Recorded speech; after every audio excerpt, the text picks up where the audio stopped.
रामचंद्र महाराज की। मंगलमूर्ते नमः गणाधिपतये नमः। वर्णानामर्थसंज्ञानां रसानां छन्दसामपि मंगलानां जगर्तारु वन्दे वाणी विनायकौ। शान्तं शाश्वतमप्रमेयमनघम् निर्वाणशान्तिप्रदं ब्रह्माशं फणीन्द्रसेव्यमनिशं वेदान्तविद्यं विभुम् रामाख्यं जगदीश्वरं सुरगुरुं मायामनुष्यं हरिं वन्देऽहं करुणाकरं रघुवरं भूपालचूडामणिम् रक्ताम्भोजदलाभिरामनयनं पीताम्बरालङ्कृतं श्यामङ्गं द्विभुजं प्रसन्नवदनं श्रीसीतया शोभितं। कारुण्यामृतसागरं प्रियगणैर्भ्रात्रादिभिर्भावितं वन्दे विष्णुशिवादिसेव्यमनिशं भक्तेष्टसिद्धिप्रदम्।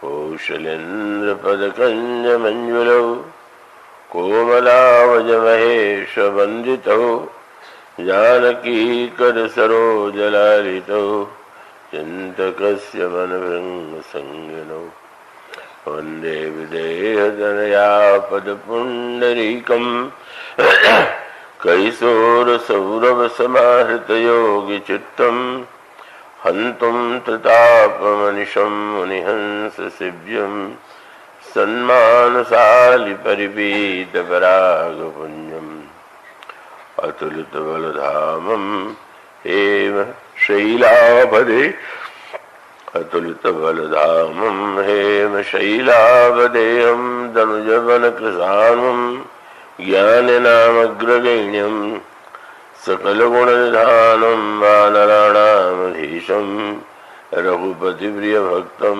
वातजातं नमामि।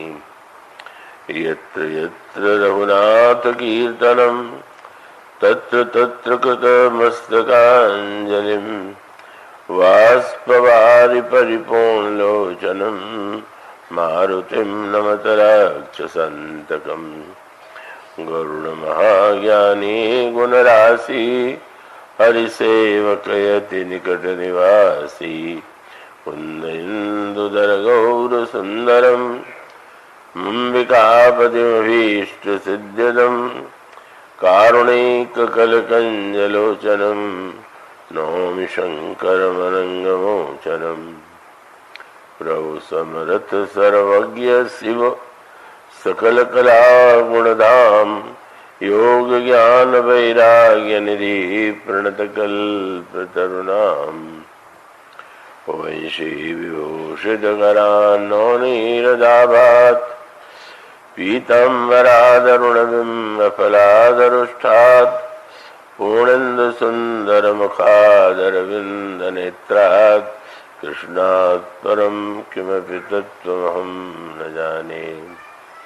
वैदेही सहिते सुरद्रुमतले हेमैर्महामण्डपे रत्ने पुष्पकमासने मणिमये वीरासने संस्थितम्। अग्रे वाचेति प्रभञ्जनसुते तत्त्वं मुनीन्द्रैः परं व्याख्यातं वरदादिभिः परिवृतम् राम भजे श्यामलम।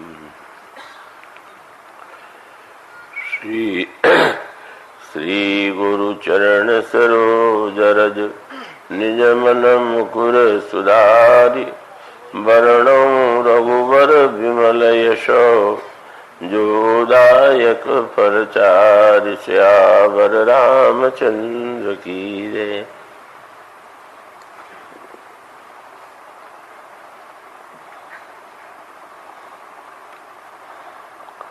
रघुपति कृपा जथामति गावा मैं यह पावन चरित सुहावा। यही करि कालन साधन दूजा, जोग यज्ञ जप तप व्रत पूजा। राम ही सुमिरिय गाय राम ही, संतत सुनिय राम गुण ग्राम ही। जासु पतित पावन बड़बाना, गावहीं कवि श्रुति संत पुराना। ताहि भजहि मन तजि कुटिलाई, राम भजे गति केहि नहीं पाई। पाई न केहि गति पतित पावन, राम भज सुनु सठ मना। गनिका अजामिल व्याध गीध, गजादि खल तारे गना।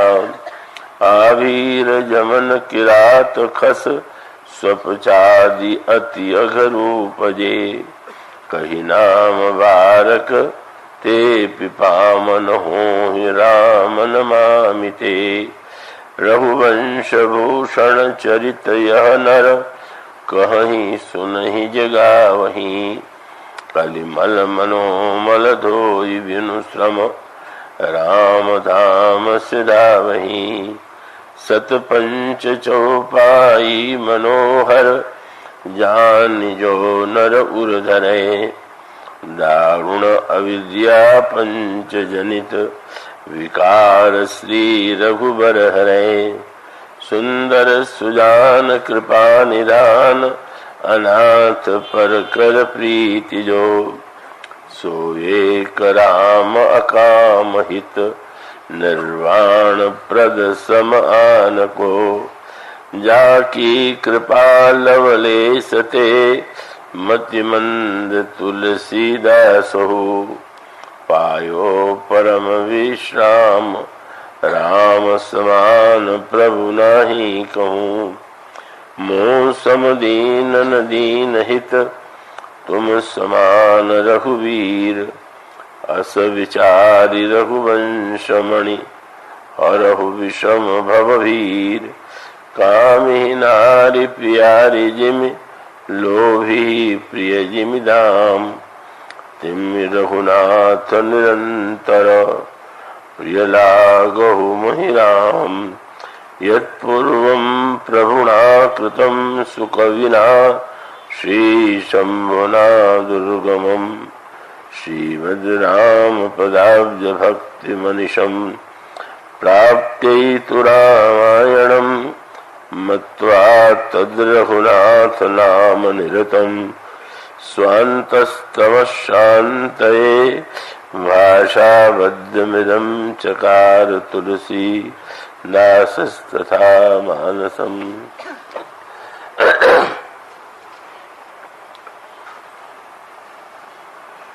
भगवत श्री रामभद्र की महती अनुकंपा से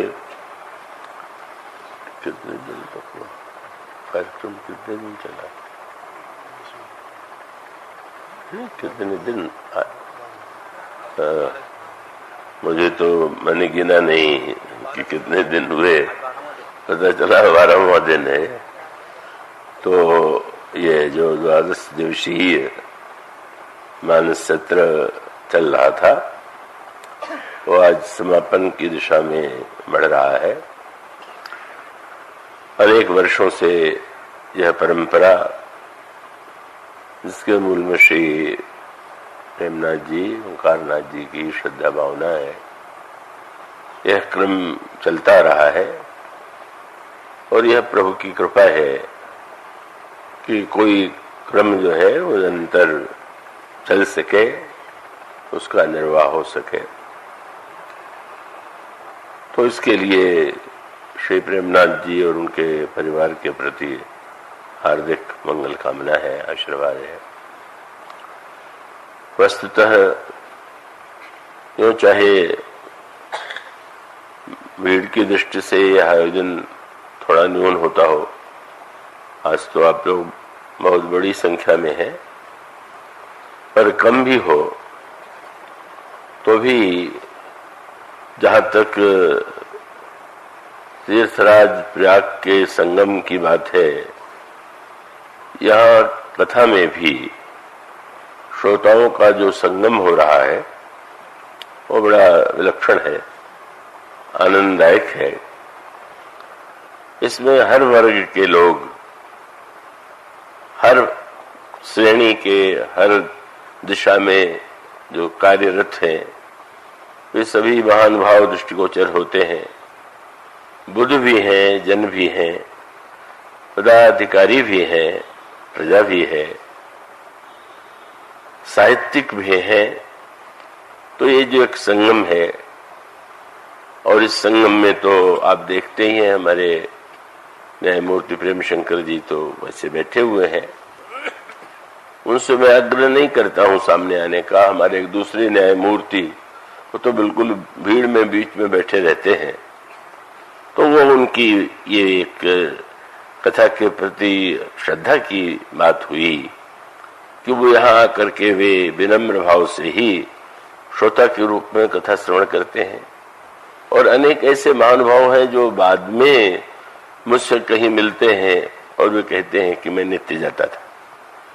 तो आप सब लोग जो इतने उत्साह प्रेम से उपस्थित हैं, जिनका नाम मैं नहीं जानता, पर आप हर वर्ग से जिस श्रद्धा भावना के साथ, एकाग्रता और तन्मयता के साथ एकत्र हुए हैं, उसकी जितनी प्रशंसा की जाए वो थोड़ी है। इस वर्ष राम कथा तो प्रतिवर्ष हो ही रही थी, पर इस बार एक और जुड़ गया संदर्भ सूत्र। गोस्वामी तुलसीदास जी के जन्म का यह 500वां वर्ष है, और इस पूरे वर्ष में जहां भी प्रवचन हुए, इस बात का स्मरण कराना मुझे अपना कर्तव्य प्रतीत हुआ। तो ये गोस्वामी जी के प्रति हम सबकी कृतज्ञता कहिए, श्रद्धा भावना कहिए, का उसका ही प्रतीक है। एक सज्जन ने पूछा, नित्य तो तुलसीदास जी का यह चित्र बाहर लगा रहता था, आज भीतर क्यों आ गया? तो मैंने कहा कि कथा का उद्देश्य ही यही है कि तुलसीदास बाहर से भीतर आ जाए। यही कथा का तात्पर्य है। आप सुनते हैं और आप देखते हैं, लेकिन वो जो सुना हुआ है वह भीतर आ जाए। तो तुलसीदास जी का भीतर ही आना तो हम सबका जीवन, हमारा उद्देश्य और लक्ष्य होना चाहिए। गोस्वामी जी का यह जो ग्रंथ है, यद्यपि उनकी प्रसिद्धि रचयिता के रूप में है, पर गोस्वामी जी ने अपने आप को कभी भी रचयिता नहीं माना। उन्होंने सर्वदा, अभी जो आपके सामने अंतिम श्लोक पढ़ा गया, और चाहे वो पहले का, उन्होंने जो है बार बार ये कहा कि मैंने केवल इसका भाषा में अनुवाद किया है। पर प्रश्न यही है, अनुवाद का क्या अर्थ है? तो साधारणतः अर्थ होता है कि जैसे कोई श्लोक है या कोई किसी भाषा का जो ग्रंथ हो या गद्य हो, पद्य हो, उसको जब हम दूसरी भाषा में रखते हैं तो उसे अनुवाद कहते हैं। पर गोस्वामी जी की बात बड़ी अनोखी है, और उसका सूत्र इतना ही है कि गोस्वामी जी से जब पूछा जाता है कि राम कथा का रचयिता कौन है, तो शंकर जी का नाम लेते हैं। पर विलक्षण बात यह है कि शंकर जी से जब पार्वती जी राम कथा के विषय में पूछती हैं, तो शंकर जी नहीं कहते हैं कि जिस रामायण का मैंने निर्माण कर लिया था, आज तुम्हें सुना रहा हूं। उन्होंने पार्वती से यही कहा कि पार्वती, ये जो मैं तुम्हें सुना रहा हूं, कागभूषुंडी गरुड़ प्रति गावा, जिसे कागभूषुंडी ने गरुड़ को सुनाया वो मैं सुना रहा हूं। तुलसीदास जी अपने को रचयिता न माने तो आश्चर्य नहीं है, पर जिन शंकर जी को सभी रचयिता मानते हैं, वो भी कहते हैं कि वो तो मैंने शिष्य से सुना। अद्भुत बात है, और जो सुना वो सुना रहा हूं। और कागभूषण जी कहते हैं कि ये तो लोग हमारे यह शंभु प्रसाद साथ में पावा, याज्ञवल्क्य जी यही कहते हैं कि मैंने भगवान शिव मुसुंडी की कृपा से पाया, और उसका मूल सूत्र है कही राम कथा का। वस्तुतः काल आजकल बड़ी समस्या है। आजकल शोध प्रबंध की बड़ी परंपरा हो गई है। विश्वविद्यालयों में बड़े शोध ग्रंथ लिखे जाते हैं, और कभी कभी वो शोधार्थी मेरे पास भी आते हैं। तो मैं कहता हूं कि भाई सत्य तो यही है कि विश्वविद्यालयों की शोध परंपरा और वो हमारी जो सनातन धर्म की जो धारणा है उसमें इतनी दूरी है कि वो है तो बहुत भिन्न है। और इसका अर्थ ये है कि विश्वविद्यालय के शोध का मूल आधार ये होता है कि इसका रचयिता कौन है, इसका स्रोत कौन है, उसका मूल कौन है, इसका आदि कब हुआ। और यहां तो आदि की चर्चा नहीं, यहां तो अनादि की चर्चा। राम कथा अनादि है, रचयिता कोई नहीं है, बनाने वाला कोई नहीं है। वो एक माध्यम है कि जिसके माध्यम से को वह बात सामने आ गई, और इसको समझे बिना वो शोधार्थी या विश्वविद्यालय परंपरा से तो उसका मेल हो ही नहीं सकता है। उसका अर्थ है कि जिसे हम बहुत महत्व देते हैं, काल को, कला को और मूल को, का उसका यहाँ पर कोई रंच मात्र भी कोई प्रभाव नहीं। यहाँ तो एक ही सूत्र है, क्योंकि अब राम की कथा है तो आप राम का इतिहास बताइए। राम का इतिहास बताइए माने त्रेता युग में अयोध्या में दशरथ के पुत्र के रूप में राम का जन्म हुआ। लेकिन गोस्वामी जी वहां से प्रारंभ करते हैं जब मनु के सामने भगवान राम सीता प्रकट हो गए। मनु के सामने प्रकट हुए, इसका अर्थ क्या हुआ कि हम अपनी सुविधा और उपासना के लिए हम दशरथ पुत्र के रूप में उन्हें मानते हैं, पर वे तो अनादि है, शाश्वत है। इसलिए एक शब्द समझ लीजिए और सारे भारतीय चिंतन को आप समझ लेंगे, और एक शब्द है अनादि। इस अनादि को आप जितना समझते जाएंगे उतना आप सारे हमारे ऋषियों को, मुनियों को और गोस्वामी जी को समझ सकेंगे। वेद की रचना कब हुई? अब तो बड़े बड़े विद्वान हुए, वो तो बताते इस वेद की रचना इस समय हुई, इसकी अब हुई, इसकी अब हुई। पुराणों की रचना में भी वे क्रम बताते हैं, पर हम जब ये कहते हैं तो विचित्र सा लगेगा कि हम कहेंगे वेद अनादि है। और जब यह बड़ी अनोखी सी बात आती है ना कि भगवान श्री राम जब चित्रकूट में थे तो कथा सुनते थे, तो प्रश्न आया कि कथा कौन से सुनते थे? तो जहां बैठ बट छाया वेदिका बनाई, सियनज पान सरोज सुहाई, जहां बैठ मुनिगण सहित नित सिय राम सुजान, कहानी सुनहि कथा इतिहास प्रभु आगम निगम पुराण। वेद सुनते हैं, तंत्र शास्त्रों के विषय में सुनते हैं, और पुराणों की कथा सुनते हैं। अब तो बड़ा चक्कर हो गया। पुराणों के रचयिता व्यास जी माने जाते हैं। व्यास जी का जन्म द्वापर में हुआ, और त्रेता में श्री राम पुराण सुनते हैं। इसको लोग समझ में नहीं आता क्या ये लोग क्या लिख रहे हैं। भगवान राम पुराण की कथा सुन रहे हैं, अभी त्रेता है और द्वापर में पुराण की कथा हो रही है। तो मानो ये जो सूत्र है सर्वत्र अनोखा है, और ये कोई विनोद नहीं है, ये काव्य नहीं है, ये महान सत्य है। वेद क्या है? बोले बस वेद तो अनादि है, इसका रचयिता कोई नहीं। मानो वेद पुराण भले ही किसी ऋषि के माध्यम से कोई मंत्र सामने आया, भले ही पुराण व्यास के माध्यम से हमारे सामने आया, लेकिन वो उनकी रचना नहीं है, वो तो एक माध्यम है। और इस बात को यदि हम समझ लें तो हमारे जीवन में अभिमान का कोई प्रश्न ही नहीं रह जाता। आज तो व्यक्ति बड़ी किसी की सराहना करेगा तो कहेगा इनका चिंतन सर्वथा मौलिक है, और मौलिक माने उसकी अपनी स्वयं की सूझ है। और यहां तो कोई कहना ही नहीं चाहता कि मेरा मौलिक है। सब व्यक्ति कहते हैं कि मैंने सुना और सुना रहा हूं। तुलसीदास जी से पूछ दिया गया है कि आपने ये जो इतना बड़ा ग्रंथ लिखा, इतना शास्त्र और पुराण और सबका दिव्य रूप दिखाई देता है, तो ये आपके स्वयं अनुभव का सत्य है कि तोता रटंत है? किसी की निंदा करे तो वो कहेंगे कि अरे कुछ थोड़ी स्वयं समझे हुए, तोते की तरह रट लिया।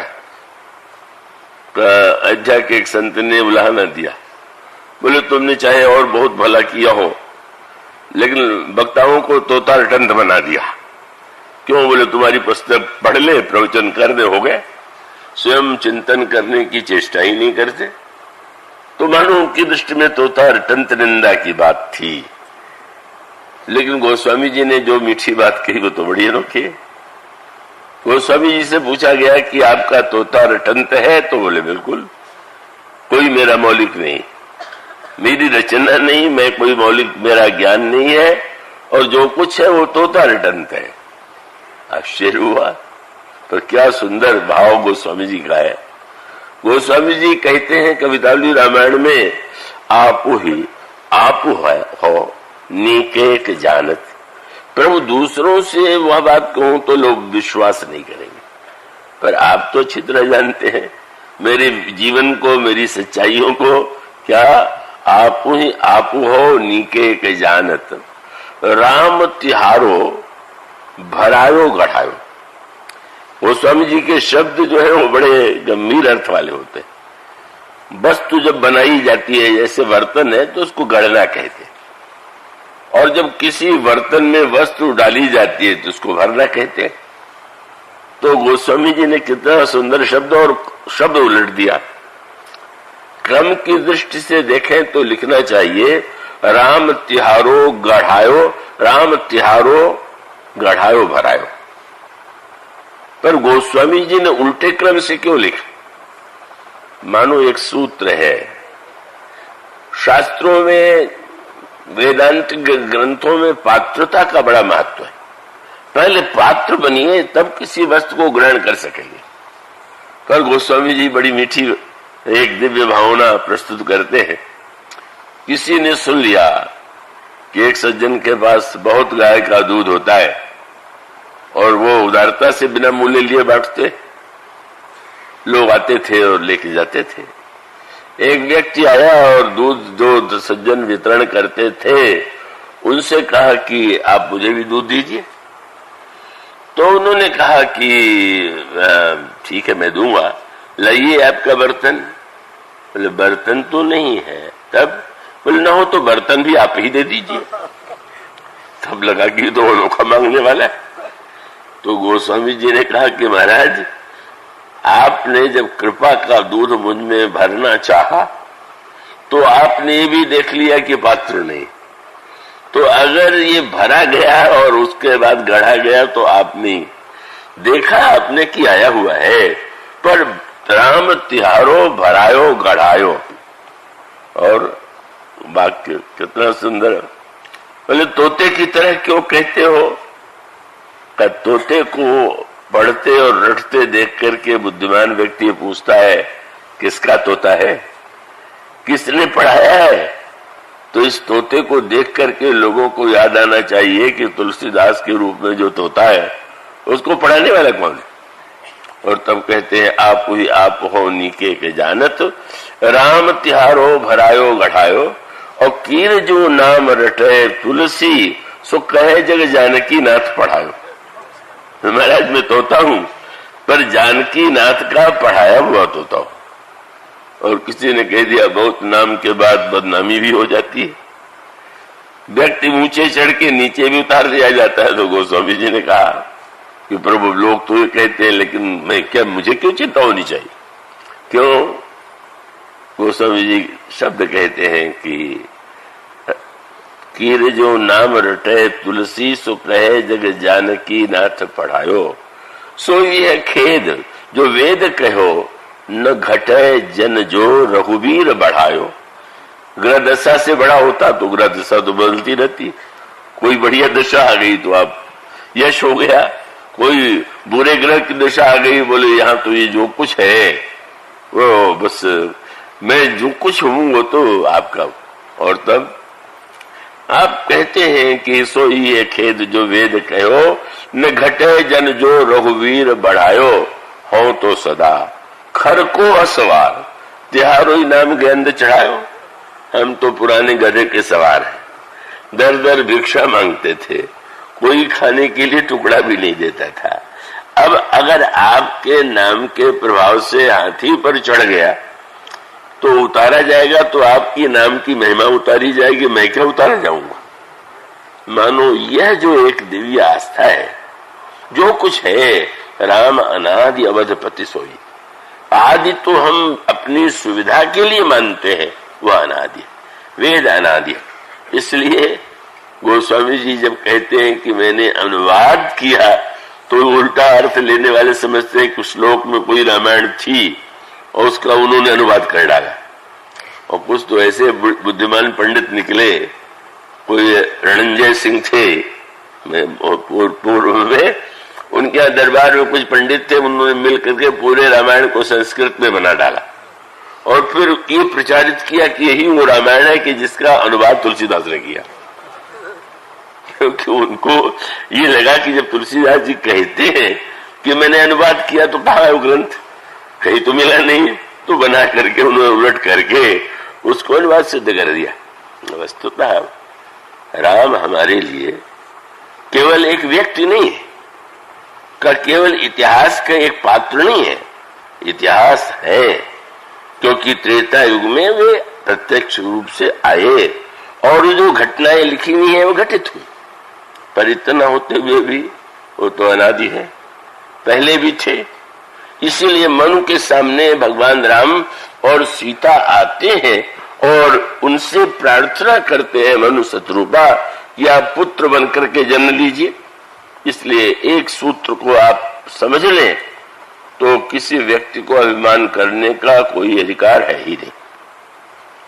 शंकर जी का विवाह होने लगा, प्रारंभ में क्या हुआ, मुनि अनुशासन गणपति पूजो शंभु भवानी।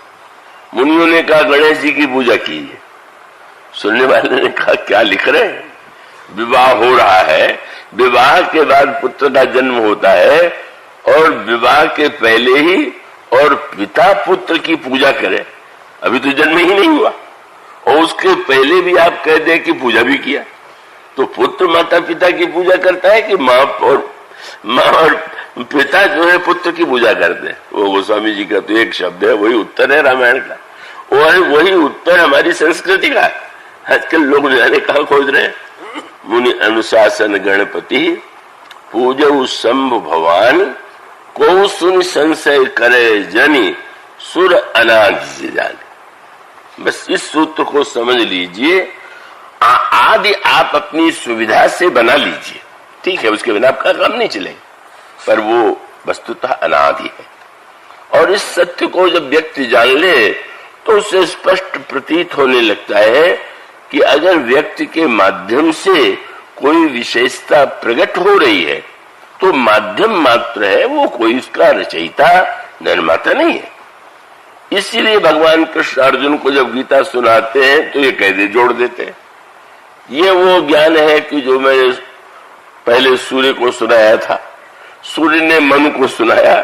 अब अर्जुन तो मुंह देखने लगे, महाराज आपकी आयु कितनी है, तो अर्जुन के आसपास वाले आयु वाले, तो भगवान ने सुनाई, ये कहने की क्या आवश्यकता कि उन्होंने सुनाया था वही तत्व, उन्होंने कहीं कोई नई बात नहीं है, ये जो कुछ है वो पहले का है।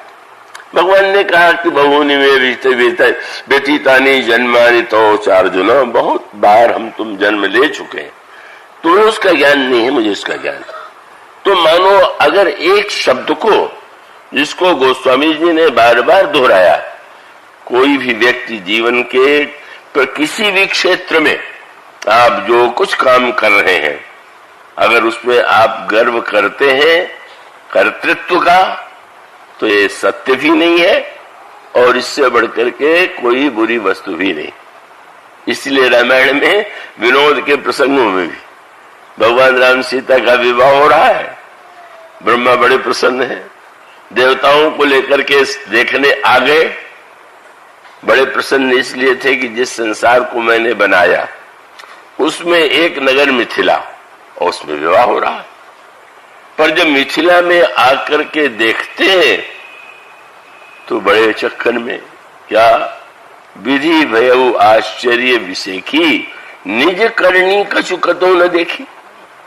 जनकपुर में तो एक भी वस्तु मेरी बनाई हुई नहीं, ये क्या हुआ? मैं किस लोक में आ गया? मैंने ही तो संसार को बनाया। शंकर जी समझ गए और तुरंत उन्होंने सीधे ब्रह्मा से नहीं कहा, मुनियों को देवताओं को संबोधित करते हुए शंकर जी ने कहा, शिव समुझाए देव सब जन आचरज भुलाहु हृदय विचारहु धीर धरी सिय रघुवीर विवाह। एक वाक्य में बहुत कुछ कह दिया। मानो ब्रह्मा देख रहे हैं कि मेरी करनी क्या है, मैंने संसार को या जनकपुर को कैसा बनाया। और शंकर जी का संकेत ये है कि यहाँ आने के बाद यह मत खोजिए कि मैंने क्या बनाया, यह आकर के ये पता लगाइए कि मुझको किसने बनाया। बस यह तो इस विवाह को देखने का अर्थ है, बनाने जिसने बनाया है, आपने बनाया संसार को, पर आपको किसने बनाया। और मानो संकेत ये था, यह एक कर्तृत्व का जो अभिमान है वो व्यक्ति को हर क्षेत्र में, और आज तो उसी का बोलबाला है, कर्तृत्व अभिमान को ही गौरवपूर्ण स्थान दिया जा रहा है। ऐसा नहीं है कि अभिमान से व्यक्ति सफलता प्राप्त नहीं करता, उन्नति नहीं करता, पर अभिमान से प्राप्त की गई सफलता लौकिक हो सकती है, पर वो ईश्वर की प्राप्ति के लिए, परमार्थ सत्य के लिए, जीवन की पूर्णता के लिए प्रपंच मात्र उपयोगी नहीं, अपितु बाधक। तो मानो यह जो तुलसीदास जी महाराज की पंचशती है, जिनको जन्म लेते ही माता पिता ने छोड़ दिया अभागा समझ करके, और जिनके माता पिता की मृत्यु और सबकी मृत्यु होने के बाद जो भिखारी के रूप में द्वार द्वार भटकते रहे, क्या उन गोस्वामी जी ने उन श्री राम का आश्रय लिया, क्योंकि जिसका आदि है उसका अंत है, पर जो अनादि है वो अनंत है। और अनादि और अनंत है, इसलिए सांसारिक माता पिता उनकी मृत्यु हो गई, पर जो अनादि और अनंत पिता है, अनादि और अनंत मां है, उन्हें उन्होंने पा लिया। मानो उन्होंने ये कहा कि संसार में इन्हें हम सम्मान देते हैं, महत्व देते हैं, पर अगर पिता के प्रति हमारा कर्तव्य है, माता के प्रति हमारा कर्तव्य है, तो जो जगत पिता है, जगत माता है, उनके प्रति हमें कृतज्ञ होना चाहिए। यही भक्त शास्त्र की मूल धारणा है। और वह श्री राम, उनका अद्भुत जो वर्णन है, उस वर्णन की चर्चा जो कल आपके सामने चल रही थी, उनके अनंत गुण हैं, और अनंत गुणों में प्रभु के यत् किंचित गुणों का वर्णन भक्तों ने, संतों ने, कवियों ने, महापुरुषों ने किया। गोस्वामी जी के श्री राम की विलक्षणता यही, विशेषता यही, और इसीलिए हमारे लिए, आपके लिए वो परम आश्रय। परम आश्रय क्यों है? क्योंकि हम जिस युग के रहने वाले हैं, उस युग के लिए हमारी स्थिति, तो हम सबकी स्थिति जो है, वो स्वामी जी कहते हैं कि ठीक है, अगर आप सज्जू में रहते हैं तो बहुत अच्छा, त्रेता में रहते हैं तो भी अच्छा, द्वापर में तो भी चलेगा, पर कलकाल में अगर आप अनुभव करें तो उसका अर्थ है कि एक ऐसी असमर्थता की स्थिति। और आप गहराई से विचार करके देखें, गोस्वामी जी ने ऐसी जीवन की कला जीवन का सत्य, जीवन के स्वस्थता के लिए जो चरित्र प्रस्तुत किया है वह आज भी हमारे लिए परम कल्याणकारी है। इसलिए कभी कभी समाचार पत्रों से मांग होती है, कभी दूरदर्शन वाले, कभी बौद्धिक गोष्ठी में। एक बार एक बौद्धिक गोष्ठी में कहा गया कि तुलसीदास की क्या प्रासंगिकता है इस युग में, तो मुझे हंसी आ गई। मैंने कहा कि पूछने वाले बेचारे जिनकी कोई प्रासंगिकता नहीं है, वो तुलसीदास की प्रासंगिकता के बारे में प्रश्न कर रहे हैं। वो स्वयं विचार करके देखें, क्या गोस्वामी जी को आपके प्रमाण पत्र की आवश्यकता है कि आप लिख दें कि हाँ, उस बौद्धिक व्यक्तियों की गोष्ठी ने उनको प्रमाण पत्र दे दिया कि वो हैं। भाई, उनकी प्रासंगिकता कोई प्रमाण पत्र की नहीं, वो तो जीवन के सत्य की है। वो तो जीवन में प्रत्येक व्यक्ति उसे सहज रूप से स्वीकार करता है। इसलिए उनके श्री राम की एक अनगिनत विशेषताओं में जब दृष्टि जाती है तो किस गुण की बात कही जाए। गोस्वामी जी उनकी महिमा का वर्णन करते हैं, और वो महिमा का वर्णन आपको उत्तरकांड में मिलेगा, जहां पर करोड़ करोड़ गुना कर करके वर्णन किया गया। हर गुण को करोड़ गुना ये श्री राम में है। श्री राम में ये भूषुंडी जी ने श्री राम के गुणों को ऐसा कहा कि सूर्य से करोड़ गुना प्रकाश, चंद्रमा से करोड़ गुना शीतलता, तो करोड़ की कल्पना ही घबराहट पैदा करने वाली है। पर लिखने के बाद गोस्वामी जी ने ये कहा कि ये जो मैंने करोड़ कह दिया तो आप लोग ये न समझ लीजिएगा कि गणित की दृष्टि से सही है। क्यों? बोले, ज्यों कोटि शत खद्योत सम रवि कहत अति लघुताल है। जैसे किसी ने पूछा सूर्य में कितना प्रकाश है, उत्तर देने वाले ने कहा करोड़ जुगनू की तरह। तो करोड़ जुगनू मिलकर के भी क्या सूर्य के प्रकाश की बराबरी कर सकते हैं? तो वस्तुतः वो श्री राम दिव्य गुणों से युक्त होते हुए भी उनका जो मानव चरित्र है, ईश्वर होते हुए भी जब वो मनुष्य के रूप में धरती पर अवतरित होते और अंत में जब राम राज्य की स्थापना उनके द्वारा होती है, तो यही तो हम सबके जीवन का लक्ष्य है, यह होना चाहिए। और उसका तात्पर्य यह है कि जो बात कल भी कही गई थी, और वो तो व्यवहार में भी आप देखते हैं कि अगर सुख और दुख, अगर जीवन में कुछ लोग सुखी और कुछ दुखी होंगे, अगर कुछ लोग उच्च और कुछ लोग निम्न होंगे, तो निश्चित रूप से अशांति तो बनी ही रहेगी। उससे तो नहीं मिटाया जा सकता। बैर न कर काहू सन कोई, राम प्रताप विषमता खोई। और इसका अर्थ यह है कि हमें दोहरे मापदंड छोड़ देना चाहिए। हम सबकी एक समस्या यही है कि हम दोहरा मापदंड रखते हैं, अपने लिए दूसरा और दूसरों के लिए दूसरा। क्या अगर एक सज्जन ने मुझसे पूछा, तुम बार बार कहते हो कि वाल्मीकि के राम मर्यादा पुरुषोत्तम है, गोस्वामी जी के राम कृपालु है, तो दोनों में सत्य क्या है? मैंने यही कहा कि वो तो दोनों ही, श्री राम मर्यादा पुरुषोत्तम भी है, वाल्मीकि जी कहते हैं तो ठीक है, श्री राम कृपालु है यह भी परम सत्य है, गोस्वामी जी कहते हैं। और मैंने एक वाक्य जोड़ करके यही कहा, ये दोनों गुण तो हम सब में है। हम लोग भी परम कृपालु हैं और मर्यादा पुरुषोत्तम। हाँ, अंतर इतना अवश्य है कि भगवान राम अपने लिए मर्यादा पुरुषोत्तम है और दूसरों के लिए दयालु, और हम लोग अपने लिए दयालु हैं और दूसरों के लिए मर्यादा पुरुषोत्तम।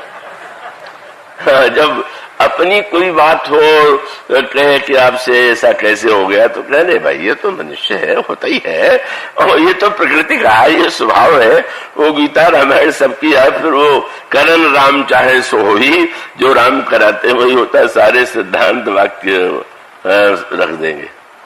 और दूसरे के बारे में फिर कहेंगे कितना अनाचार है, कितना बुरा आचरण है, कितना मर्यादा के विरुद्ध है, कितना गीता के विरुद्ध है, कितना रावण के विरुद्ध है। भगवान श्री राम की दिव्य महिमा ये। कितने प्रभु दिव्य, उनकी शक्ति और सामर्थ्य के लिए कोई शब्द भी कहना अपनी ही अल्पता का परिचय देना। वे प्रभु किस तरह से उनके अवतार का जो मुख्य उद्देश्य बना और जो राम राज्य की स्थापना का कारण बना, उसके लिए एक सूत्र गोस्वामी जी ने दिया है। मैं आशा करता हूं आप उसे एकाग्रता से। उन्होंने कहा, प्रभु आपने अपनी लीला के द्वारा दो कार्य किए। क्या? बोले, बड़े की बड़ाई दूर करी, छोटे की छोटाई। आपने बड़ों का बड़प्पन दूर कर दिया और छोटों की लघुता दूर कर दी।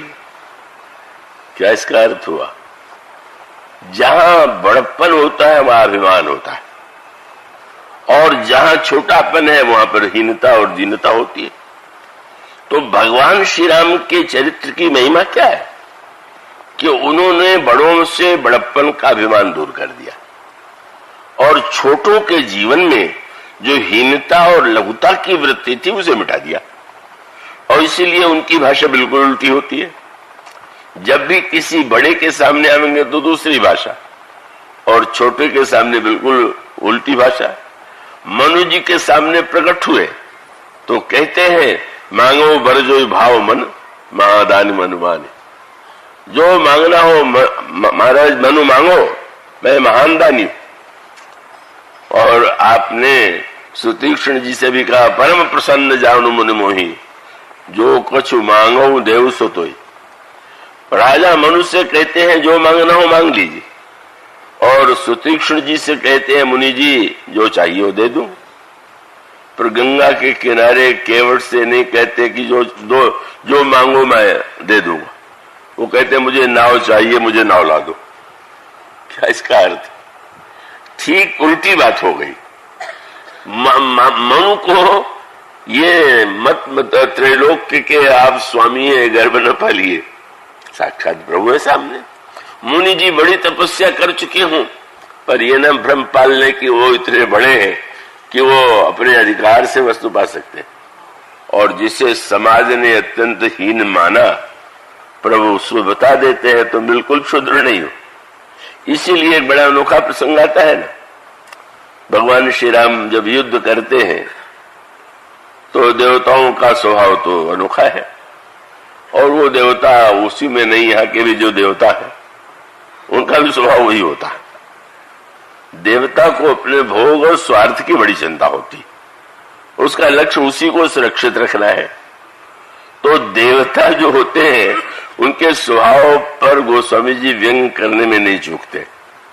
समय होता है, अब रावण मारा गया और स्तुति करने आए तो गोस्वामी जी थोड़ा झुझला करके ये कहना नहीं बोले, आए देव। महाराज कुछ नाराज है क्या?